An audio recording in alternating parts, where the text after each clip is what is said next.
Tu veux pas te coucher? Non, je vais pas me coucher. Non, attends. Oke lah, pada video kali ini Mimin akan menceritakan sebuah film yang berjudul Puppy Love. Nah, film ini mengisahkan seorang wanita remaja Buddha belia yang begitu amat sangat penasaran tentang apa rasanya kenikmatan yang hakiki. Suatu ketika, keluarga mereka merencanakan untuk liburan ke sebuah tempat untuk menenangkan dirinya. Dan di sanalah wanita itu bertemu dengan seorang pria gagah perkasa. Oke lah, tanpa banyak bacot di awal film, yuk guys, kita kocok alur ceritanya. Scenes diawali dengan penampakan sepasang kekasih yang terlihat saling malu-malu kucing. Si gadis bernama Dian dan pacarnya bernama Martin. Sore itu, keduanya sepakat untuk berkuda-kudaan liar dan mengadu ilmu kanuragan. Padahal mereka berdua masih berstatus pelajar. Layaknya seorang remaja pada umumnya, Martin pun tak mampu menyembunyikan sifatnya yang gerasa gerusu dong. Ternyata gelagat itu sangat mudah dibaca oleh si Dian, yang kemudian memutuskan untuk menghentikan aksinya tersebut. Sebagai gadis berusia belasan tahun, nampaknya Dian memiliki gairah dan rasa penasaran yang begitu amat sangat tinggi. Bagaimana rasanya saat gawanya diobok-obok oleh seorang pria perkasa. Hal itu pun dilampiaskan dengan cara menonton film Pemersatu Bangsa, yang tentunya kesukaan kita semua. Celakanya aksi tersebut ditangkap basah oleh sang ayah. Namun si Dian nampak tetap cuek dan terus saja menonton film action tersebut.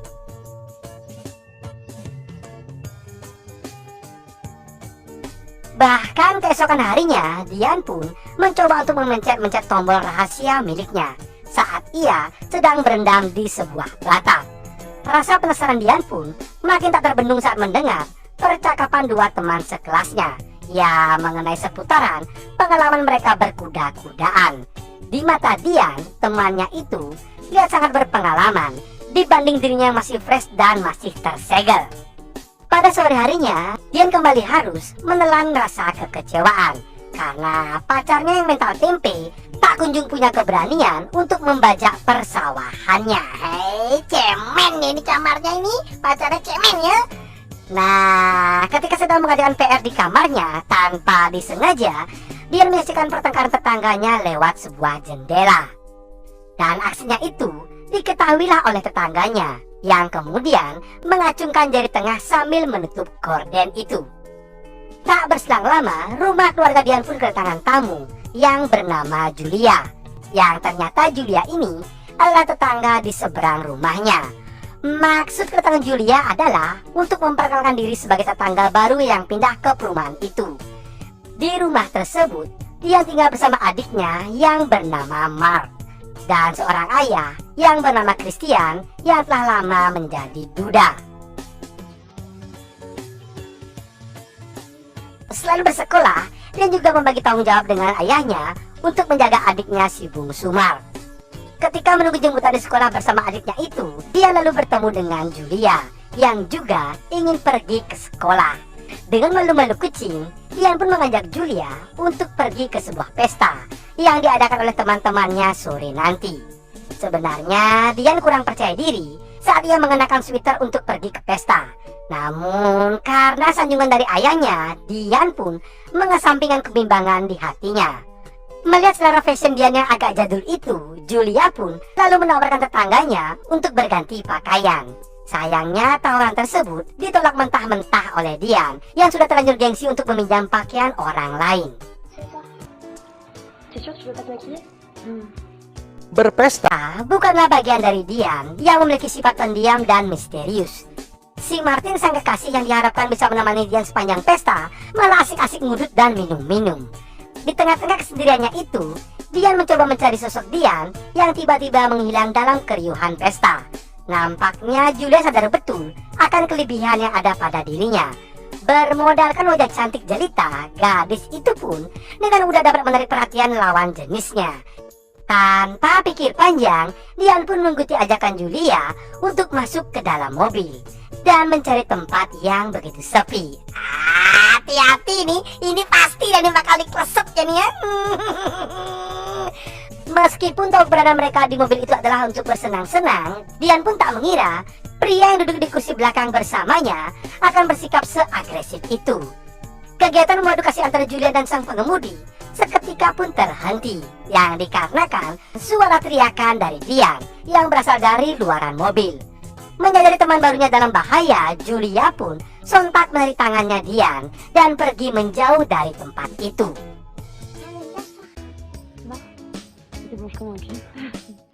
Keesokan paginya, Saat di sekolah, Dian merasa sangat kesal pada si Martin yang mulai dekat dengan gadis lainnya. Ya, meskipun berkata tak peduli pada urusan sang pacar, namun dari gelagatnya terlihat jelas kalau saat itu Dian sedang terbakar api cemburu. Sebagai bentuk pelampiasan rasa kesalnya, Dian pun nekat menerobos kamar mandi para pria tanpa menggunakan sehelai busana. Untungnya saja aksinya itu diketahui oleh sang guru yang langsung menutupnya dengan sebuah jaket. Karena peristiwa itu, Christian sebagai wakil murid dari Dian diminta untuk datang ke sekolah. Setelah mendapatkan beberapa wejangan dari guru konseling, ayah dan anak itu pun lalu pulang ke rumah. Nah, di perjalanan, Dian berani meluapkan emosinya kepada sang ayah, dan ia pun meminta untuk diturunkan di pinggiran jalan. Di suatu kesempatan, Dian pun berkunjung ke rumah keluarganya si Julia, dan dikala itu penghuninya sedang asik bermain piano. Kepada Dian, Julian pun berkeluh kesah tentang pola asuh orang tuanya yang dirasa terlalu mengekang dirinya. Tak ada angin tak ada hujan, Julia pun berseloroh kalau Christian, ayah dari temannya itu, terlihat begitu menggemaskan. Atas izin dari sang ayah, Dian pun pergi liburan keluar kota bersama keluarga Julia. Setelah setengah hari berakting sebagai anak yang baik di hadapan kedua orang tuanya, Julia pun kembali ke karakter aslinya, yaitu gadis yang haus akan belayan para kaum Adam. Apa itu belayan apa itu ya? Kesek. Baru saja ayah dan ibunya pamit ke dalam kamar, Julia pun langsung merapat ke seorang pelayan restoran yang begitu ganteng nih guys. Awalnya sang pelayan ragu kalau si Julia ini masih belum cukup umur untuk beradu ilmu kebatinan dengannya. Namun gadis cantik itu berbohongan berkata kalau dirinya sudah lewat 18 tahun nih. Nah, ketika temannya berhasil menggandeng seorang pria ke kamar, Dian pun lebih memilih untuk duduk saja di dalam restoran. Akan tetapi ternyata Dian tak kuasa untuk menahan rasa penasarannya dengan aktivitas yang dilakukan oleh Julia bersama pelayan restoran di kamar itu. Nah, setelah pintu kamar terbuka, Dian pun langsung disuguhkan oleh tontonan seekor lele jumbo yang sedang bersarang di dalam goa. Lele apa itu ya? Pakai. Apa itunya? Bahkan sang pelayan pun mengajak Dian untuk ikut gabung bersama mereka. Namun sayangnya Julia pun langsung menolak ajakan tersebut karena mengetahui bahwa temannya itu belum siap mental. Tanpa diketahui kedua orang tuanya, Julia dan juga Dian pun melanjutkan malam mereka dengan pergi ke sebuah diskotik. Di sana, Julia menunjuk seorang pria asing untuk didekati dan dijadikan teman kencan oleh si Dian. Sebenarnya pria itu sudah memiliki teman kencan yang lain. Namun karena keberanian si Dian, seketika perhatiannya pun teralihkan oleh gadis muda tersebut. Karena cara bermesraan pasangan barunya itu cenderung terasa kasar, sontak menurut api emosi dari Dian dan mengajak Julia untuk kembali ke hotel.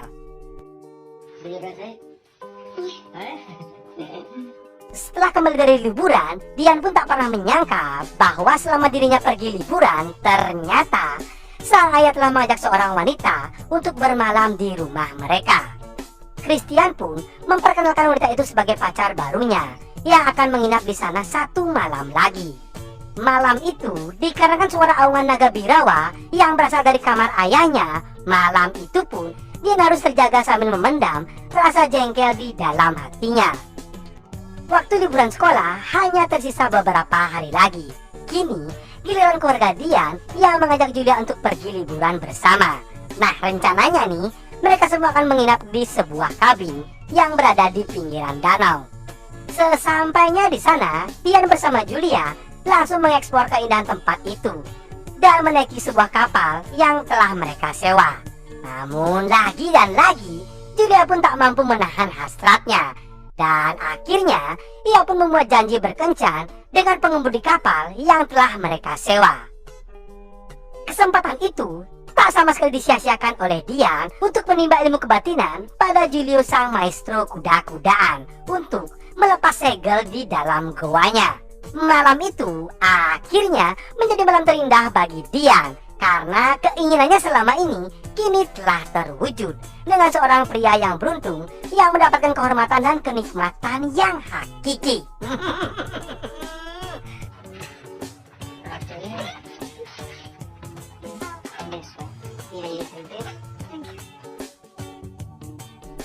Malam berikutnya, keluarga Dian dan juga Julia menghabiskan waktu dengan minum-minum di sebuah kafe yang ada live musiknya.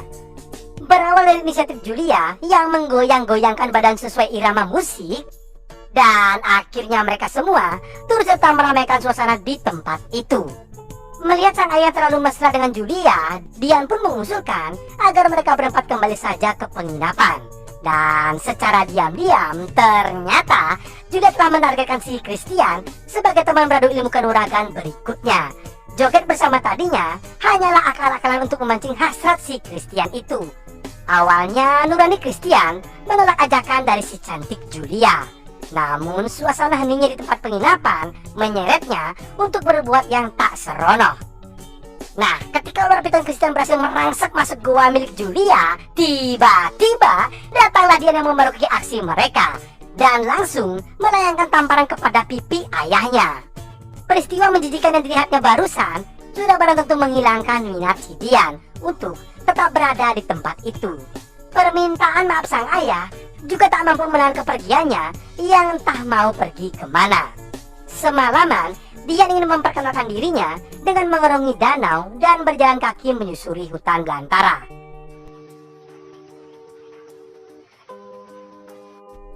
Keesokan harinya, setelah letih berkeliling area wisata itu, Dian tak sanggup menolak ajakan sang ayah untuk segera pulang ke penginapan. Nah, ketika Dian sudah mulai tenang dan bisa diajak kembali berbicara, Julian pun menjelaskan kalau dia hanya ingin bersenang-senang dengan ayah temannya itu. Dian pun kini merasa terpojok pada ucapan si Julia tentang dirinya yang telah merajuk semalaman. Di perjalanan pulang dari tempat wisata itu, Dian menentang Julia untuk kabur dari keluarga mereka masing-masing. Namun mental Julia ternyata tak setangguh bacotannya. Dengan berbagai alasan, ia menolak ajakan temannya itu. Momen itu akhirnya dimanfaatkan oleh Dian untuk pamer keberanian dengan cara menyeberangi lalu lintas yang sedang ramai tanpa berhenti. Dan film pun berakhir saat si Dian yang berada di seberang jalan sembari tersenyum kepada Julia yang nampak ketakutan melihat perbuatannya itu.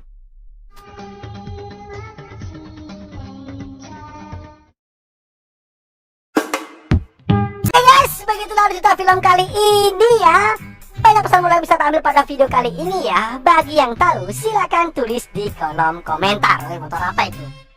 Oke lah, jika kalian senang dengan ini, jangan ragu-ragu untuk klik subscribe dan nyalakan loncengnya agar kalian tidak ketinggalan video terbaru dari channel ini. Oh ya, mohon maaf jika mimin ada salah kata. Saya undur diri. See you next video and adios.